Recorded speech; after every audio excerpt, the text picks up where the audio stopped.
Douglas Allen Bickford here in Klamath Falls, Oregon, my hometown. Broadcasting live from my 105-year-old house here. It's Saturday morning. People are probably waking up now from being hungover, right?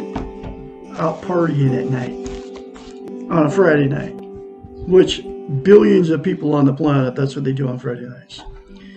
And that's because they don't have a thing called self-esteem. I'm going to teach you how to get it, okay? Comes out of this book right here.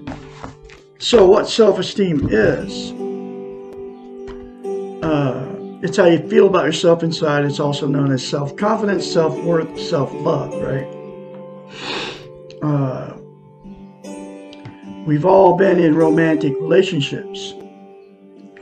You know that good feeling when you first meet that person and you're bragging to all your family and friends and your soulmates and you're never going to separate and you're going to die together? Well, that good feeling is what self-esteem is towards yourself, okay? And Dr. Susanna McMahon, who is 73, lives in Madrid, Texas, with her husband, has a doctorate in psychology. She also has a master's in philosophy. Has had thousands of clients as a psychiatrist. They would hire her and pay her big bucks to fix their unhealthy minds. Okay. She wrote this book 30 years ago. It was published in 1992. And every chapter doesn't have chapters. I call them lessons. It's in question form. Every lesson in it talks about how we've been taught and trained not to have self-esteem, self-love, self-confidence, self-worth. Coming from the television and all that, right? All the churches and all the state governments. So she's had thousands of clients that would hire her to fix their unhealthy minds as a psychiatrist, and she knew they didn't have self-esteem, and the only way to get a healthy mind is to have and attain self-esteem, self-love, self-confidence, self-worth. So she came up with a concept to give it to her clients. Nobody can give anybody self-esteem except for you, okay? I can't give it to you, okay? She couldn't give it to her clients either, so she came up with a thing called mirror therapy to tell her clients to do so they could give themselves self-esteem, and here it is. Say 4 things to yourself in the mirror daily without fail. I love you. I love my inner child. I'm worthy to be loved. I'm worthy to love. I am full of goodness. Those 4 things will take you less than 10 seconds, folks, and it will give you self-esteem instantaneously. Like if you do it today, you'll get it. But in order to maintain that self-esteem, you have to say it every day for the rest of your life. And that's because to maintain self-esteem, you have to practice like lifting weights. You start lifting weights, you stop, you have to start all over from scratch. Okay? It's the exact same thing for the brain, and she knew it, knows it as a psychiatrist. A psychiatrist, they study the science of the mind, how it works, okay? That's why she came up with this very, very simple concept. And the reason it's so powerful is because we cannot lie to ourselves in the mirror. So, when you get in front of the mirror every morning or whenever you do, that's why it's so easy for you to say bad things or think bad things about yourself. Because when we all get older, we're imperfect. And we've been taught that everything has to be perfect. It comes out of the television, right? You start criticizing yourself in the mirror, okay? And you can do that because that's how you feel about yourself, and you're not lying to yourself in the mirror, because you're not lying to yourself in the mirror. But those 4 good things, I tell you to say 4 good things to yourself in the mirror, you cringe. You can't do it because you can't lie to yourself in the mirror because you don't feel like that about yourself. So, the very first time you do it, folks, you'll have to force yourself to do it. Okay? like I had to. I got 2 wild dogs running around, or probably got out of their, yards or whatever. Not wild dogs, but anyway, outside my window there. So, just plan on forcing yourself to do it the very first time. Get beyond all your defense mechanisms, like thinking I'm crazy for telling you that. It doesn't even come from me. It comes from Dr. Susanna McMeehan, a psychiatrist. Okay, so get me out of the equation. Anyway, so the reason self-esteem is so important to attain and maintain. You can't be content without it. What content means is you feel good about how, where, and what you are. It's also known as internal peace. There are 11 things that people are using to try to be content. They are Facebook, drugs, alcohol, sex, television, food, gambling, religion, another person, material possessions, or money. 11 things. Those 11 things are as known as externals, are outside of yourself. They will make you content temporarily, but it'll never ever last. The absolute only thing that will make you content permanently is to attain and maintain self-esteem. And that's the 4 things to yourself in the mirror every day for the rest of your life. It'll take you less than 10 seconds. I love Douglas Allen Bickford. I love my inner child. I'm worthy to be loved. I'm worthy to love. I'm full of goodness. Less than 10 seconds, folks. When you're already in front of the mirror criticizing yourself, think about it. But you got to do it every day. That's the key. And then the other thing about self-esteem, you can't love without it. You can't be loved. So what happens is you'll attract somebody without self-esteem. Okay? And there's billions of people running around without it because nobody's teaching it. Except for Douglas Allen Bickford here in Klamath Falls, Oregon. On the television or on the internet. And you don't, in fact, you don't even hear the 2 words because they don't want us to have it, because that's why nobody's teaching it. Nobody's teaching how to get it. All right. Because it's not a popular subject. I mean, when was the last time anybody ever asked you how you felt about yourself inside? Okay. When the 2 words self-esteem even come up, they never do in conversations. When was the last time anybody told you to say I love you in the mirror? Never. Okay. So anyway, you can't love or be loved without it. So, you'll attract somebody who doesn't have it, and then what happens is, after that good feeling goes away that you had when you first met that person, which you thought was love, okay, felt like love, yeah, I mean, it's a really good feeling. I've had it several times. And then, whether you marry him or you just get together, right, after that good feeling goes away, the fights and the arguments and all that start happening, right? And then, the cheating on each other, the drug and alcohol use, the screaming at each other and calling each other names, going to both sides do the same thing. They blame it on the other person. They go to all their family and friends. They're terrible to me, right? And you all been in it. So then you'll end up divorcing or separating because of that, right?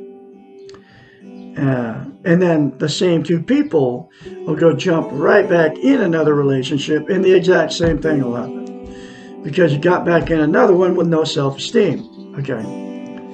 So the next thing that happens is the people that get in toxic relationships without self-esteem will just stay in that relationship forever. Okay, because they don't want to be a failure. They're codependent on each other for whatever reason. They can't be alone. They don't want to be an embarrassment to their family and friends and church members and all that. And they're afraid to leave.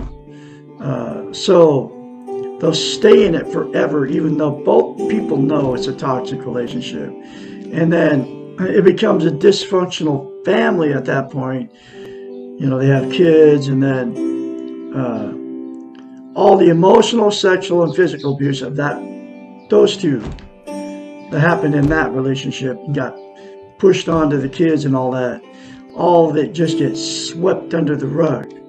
All the secrets, the lies, and the cheating and all that, which means it just never gets talked about. And then the kids and the grandkids just sweep everything under the rug, and they never fessed up to it, never took responsibility for the stuff they did, both parties, to their children and all that. So then the dysfunctional family produces more dysfunctional families. Down the line, the cycle continues. Okay. Then the last thing that'll happen, because of two that got involved with no self-esteem, the two that have many failed relationships, many failed marriages, will just exit out of the romantic scene and just be alone for the rest of their lives. I'm done. I can't find anybody to love me, and I can't find anybody to love. And that's because you don't have self-esteem. You can't love or be loved. And everybody you meet doesn't have self-esteem. Okay? So then people end up not taking care of themselves. They won't take a shower every day. They'll just exit out of all of it, right? And then they'll still be miserable even though they're not in that toxic relationship alone, because you cannot be content without self-esteem. Okay?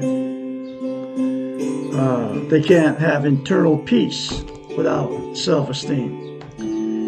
So there's a solution to the whole problem, and that is to attain and maintain self-esteem by the 4 things to yourself in the mirror, and then get this book, and all parties involved read this book and apply the many more concepts in this book that will give you a healthy mind. Okay?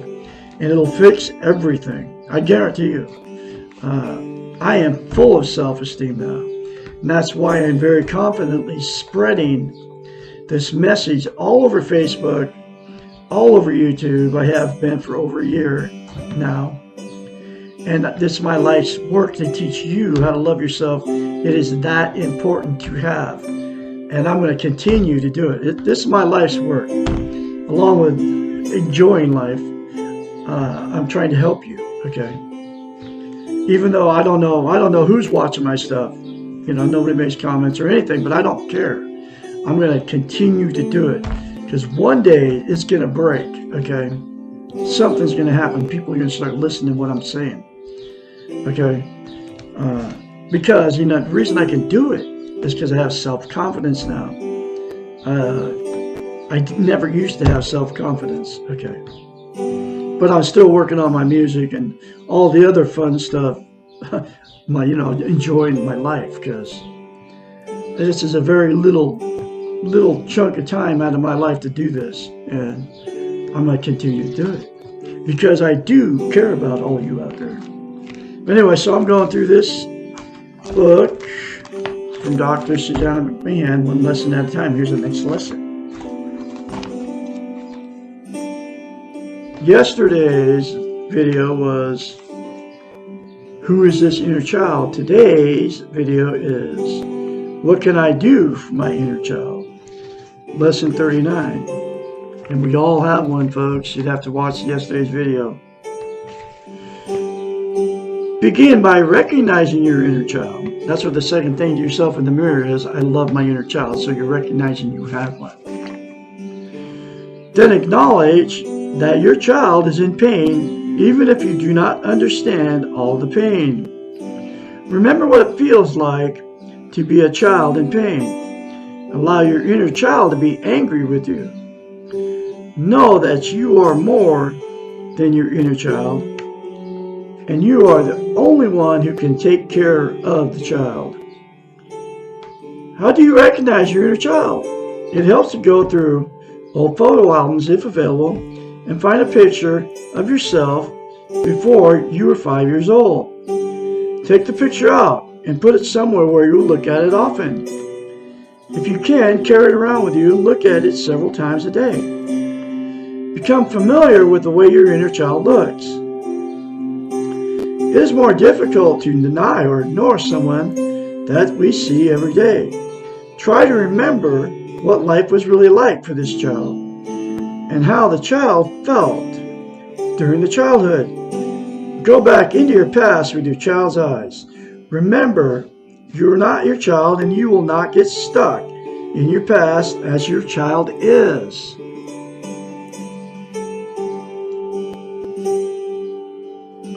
You must know what you are dealing with before you can help your child. Next time that you overreact to something or feel helpless or out of control, think of your inner child as trying to communicate with you. Your child can only get your attention by using strong emotions, because you don't even know your child exists. This is the first time anybody's ever told you any of this. Do not be angry at yourself, i.e. your child, when you experience these strong emotions. Your anger only causes the inner child more pain, and pain is what the inner child is yelling about. Acknowledge that your inner child is in pain, even if you do not understand all of it. Your inner child is angry, sad, and afraid, all at the same time. And many of these feelings are directed at you.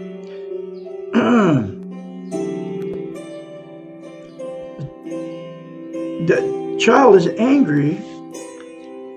The child is angry and sad that you, the only person who can help, are ignoring him or her. So it's not even your fault, folks. You don't even know. You don't even know you have an inner child. Your inner child is afraid that you will never help, that you will never rescue and love and parent in the way that he or she needs. Remember that your inner child is only a little child without the skills and resources that you have, and that this small child is carrying far too much pain and confusion for any child to deal with. Separate yourself from the inner child. You are the adult, the parent, the wise one, and you have the necessary skills to parent this child. Do not be afraid of your child. Remember that your inner child is only powerful when you deny and ignore this child. All that is wanted is what every child wants: to be loved and protected and safe. You and you alone can give your child what is needed. This may be a good time for you to ask for help. You got help right now with this book, okay? Just get this book and read the rest of the very important concepts in it.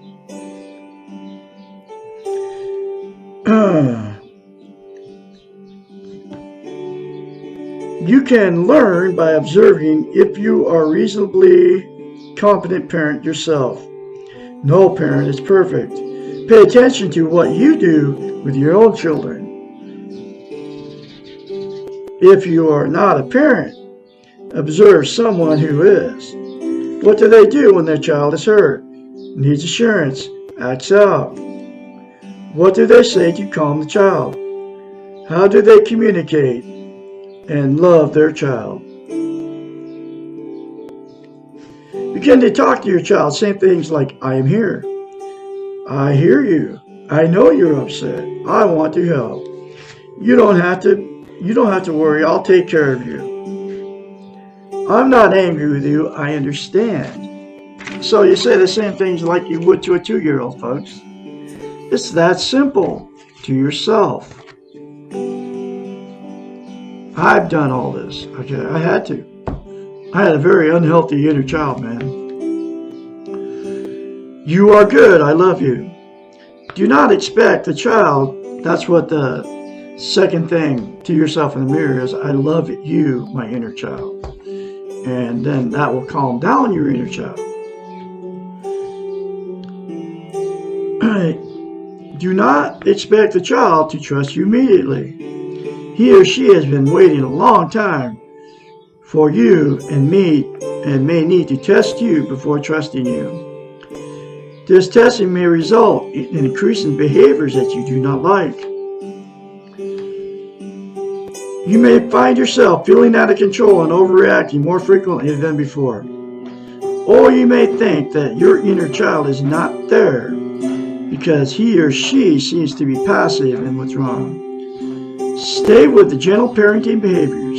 Your inner child is paying attention. Prepare yourself to become the ideal parent. The parent that your inner child never had but always wanted. No matter how wonderful your actual parents may have been, no matter how much attention they gave you and how much love they showered on you, it could never be enough for your inner child. I got cats always talking. What's wrong? What's the matter, Bullseye? Boy! Here, bud. Somebody's always talking when I'm making these videos. I got 9 of them actually.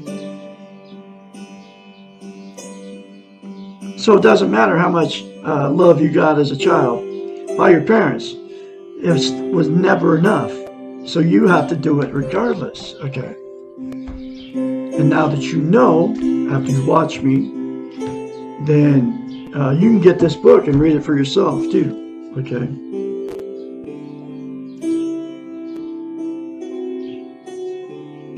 You have one big advantage over your actual parents. Because your inner child is part of you, you will know exactly what your inner child needs, when it needs it, and you will be able to fulfill all of its needs. You are the ideal parent for your child, and your inner child is the only one for which you can be ideal.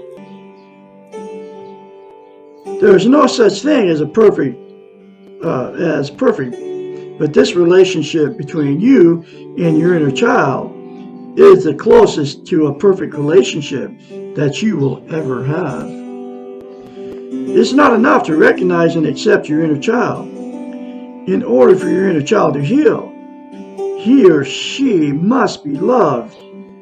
And since you are the only person that matters to the inner child, you must love him or her. In order to learn to love this child, this inner child that has created problems for you, that has acted out and embarrassed you so many times, that has left you feeling helpless and weak and immature, in order to love this little monster inside of you, you must stop being angry. Stop criticizing, blaming, and punishing this child. In other words, yourself, folks. Accept your inner child. Pay attention to him or her when the child needs your attention. You cannot do this on your time. You must attend to this child on his or her time. Understand that your child is angry with you, but that this anger will go away. Recognize that it is not your fault that your inner child is hurt. You did not cause all the pain, and you could not alleviate the pain until now. Do not be hard on yourself, or the inner child will think you are being hard on him or her.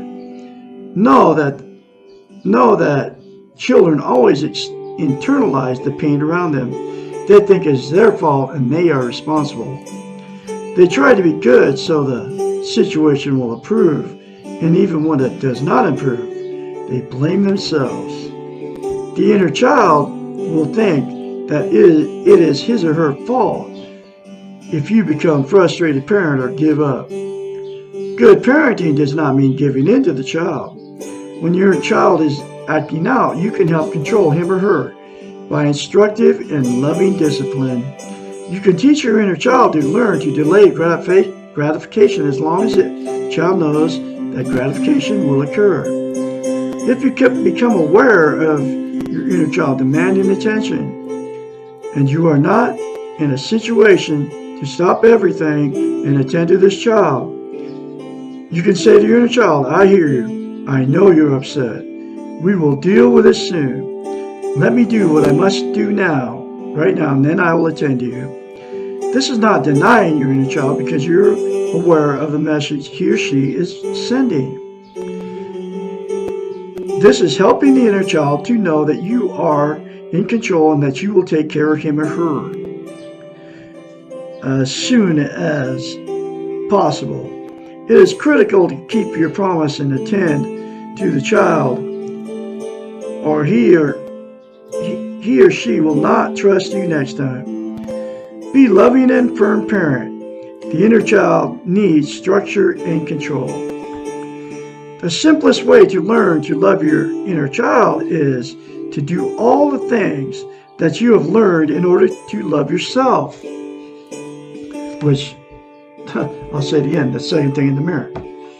Those 4 things to yourself in the mirror every day will make you love yourself, folks. In other words, follow the behaviors for developing self-esteem for yourself with your inner child as well as yourself. You can learn to love yourself and your inner child at the same time. And that's exactly what I've done for the last year and over a year.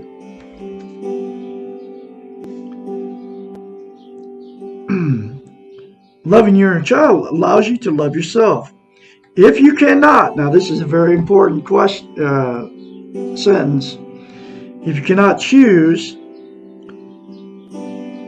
cannot or choose not to love your inner child, you will not be able to have self-esteem. The unloved inner child will still remain the guardian of your emotional warehouse, and you will be at a war with yourself. I know of several people, one in my mind right now. He refuses to love his inner child, so he can't have self-esteem. That's his choice. He makes that choice, but I can't tell him either way. He's got the book. You want to read the rest of the book. Okay? But that's not on me, because Douglas Allen Bickford's going to love my inner child, and I'm going to keep going through this book one lesson at a time to help you out there. When you choose to love your inner child, what will happen? Several things, all of them wonderful. Your inner child will begin to feel safe and protected and will stop being angry and needy. The inner child will stop being your emotional guardian and will let you be in charge of the warehouse. You will no longer have unexpected outbursts from your child, and you'll truly be in control of your behaviors. Your inner child will let go and allow you to function as an adult. Your inner child will become what it really is, just a small child inside of you. And you'll become a more powerful and loving adult. Your inner child will know that when he or she needs attention, he or she does not have to act out, only to ask, and will attend to him or her. Small children really need very little to be happy. And best of all, your loved and happy inner child will allow you to be loved and happy, and at times spontaneous and playful. At their best when they're carrying it. Childish adult. It is very difficult for an adult to function at their best when they're carrying around a screaming 2-year-old around with them. But think how much joy and love you have for that same 2-year-old when he or she is content and smiling lovingly up at you. Your inner child deserves to be loved as you do. Learn self-love for both of you. The only thing you will lose is the pain of your past. Whew. That's a very important, powerful lesson for you folks. Get the book, folks, and read this stuff for yourself. I'm going to have another lesson for you tomorrow. How can I stop the pain? Lesson 40. I can be your mentor when you start going through this change, and you will if you start saying those 4 things to yourself in the mirror. 458-232-5238. Call me anytime, day or night. You all have a great day, Saturday out there, and I'll be talking to you tomorrow.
Bye.